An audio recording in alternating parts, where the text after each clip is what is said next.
Welcome back to Joe Stunner Boxing. How are you doing? Better than me, I hope. The cold persists. It's man flu. You ask any fella. Wipes you out. Anyway, talking to people being wiped out, Floyd Scofield has pulled out or been pulled out of his contests with Shakur Stevenson. And there have been some allegations made or implications. To be honest, I don't really give a shit about this stuff. They're talking about his dad's implied that Floyd has been that someone tried to kill him, or he's been poisoned or something. Look, all this stuff is just a load of old fanny as far as I'm concerned.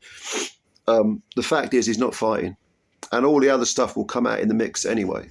Eventually, someone will, the dust will settle, and it's just one of those things that happens. All right, but as this is a boxing channel, let's talk about the boxing, and that is that we have a replacement to fight Shakur, and that is none other than Yorkshire's Josh Padley, who is undefeated in 15. He's got 4 KOs, and he's coming off by far his best career win, which is Mark Chamberlain. He beat the previously undefeated and flying Mark Chamberlain, who was 16-0, supposedly the excellent Turkey's favourite fighter.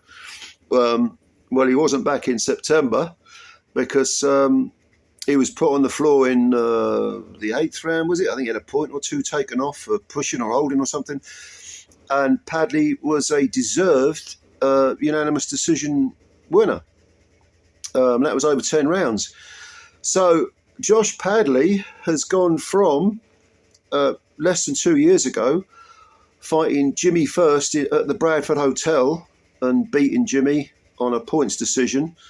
Jimmy at the time was undefeated in 14. That was a Central Area title fight. Jimmy, by the way, I think he's in his 40s, isn't he? Well, anyway, great little Central Area win for Josh Padley. And he had a couple of runarounds against Journeyman since then. Couldn't really get a break.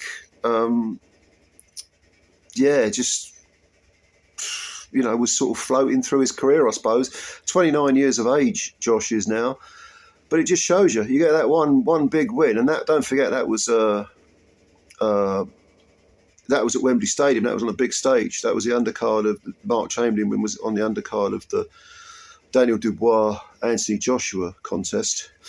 So suddenly Josh is catapulted into the big time. The old cliche is it's a Rocky story. I think it probably is a Rocky story because suddenly he's fighting Shakur Stevenson for the WBC lightweight title.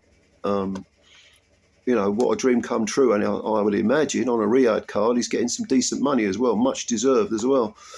But of course, he is in against Shakur Stevenson, who, whether you find him entertaining or not, and I don't, for the most part, I don't, at least his last 3 fights have certainly not been entertaining.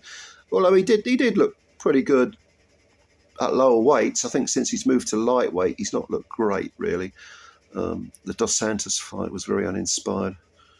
But anyway, he remains, nevertheless, a very, very good fighter. Shakur Stevenson, lots of skills.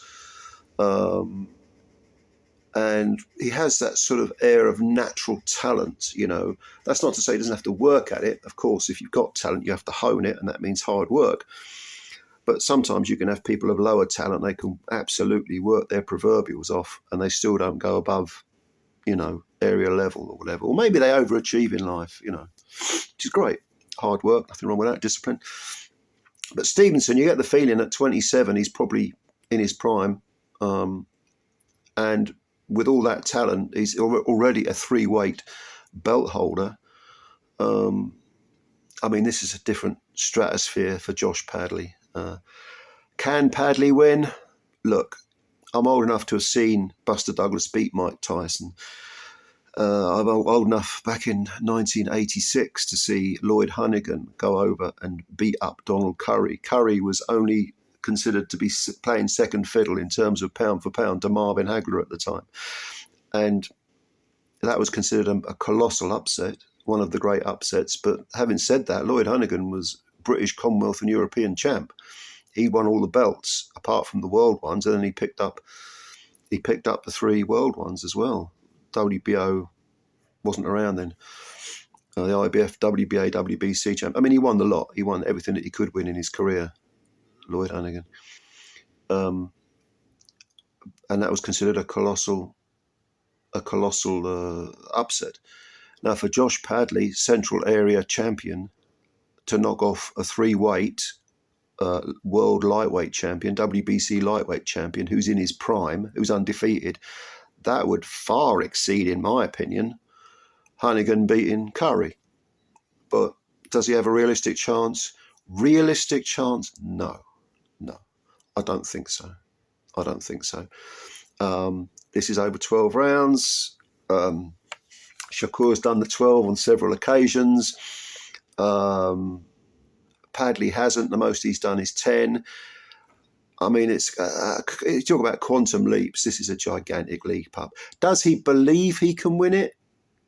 Having stepped into the fray, stepped into the lineup with 4 days to go, does he believe he can win? You'd have to ask him that. I don't want to say no, but he's probably stunned, thinking, "Oh my God," But we've all seen Rocky, haven't we? The only problem is Rocky's fiction. This is real. But I'll tell you what.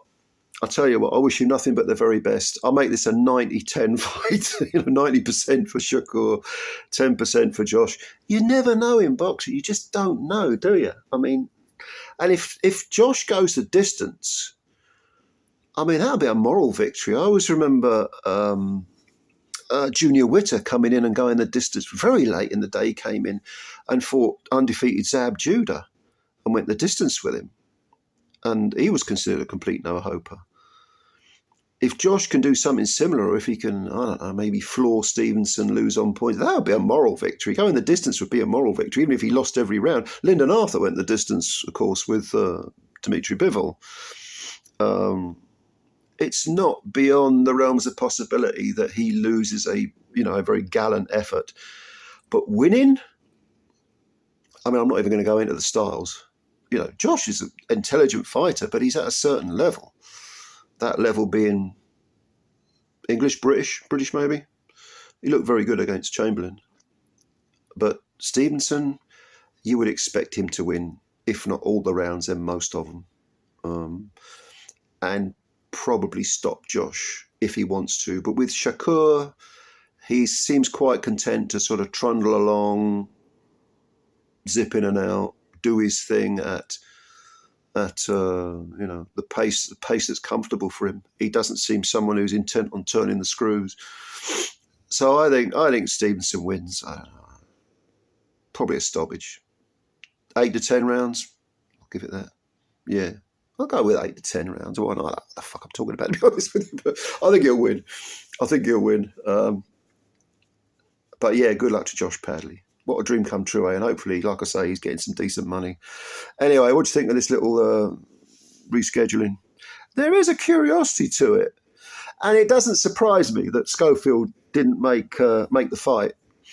Because, again, I'm ignoring all this fucking bum fluff about poisoning and all this crap. I don't know. I don't have any inside information. Don't know. Don't really care. But it wouldn't surprise me at all if he'd been pulled out. Because it's just too soon for the kid. He's 22 years old, Scofield. You look at his last fight, he didn't look anywhere near ready for that elite level. And yeah, the money was probably great. Riyadh season money, but no, it doesn't surprise me at all that he pulled out. The only thing that surprises me is that he wasn't pulled out sooner.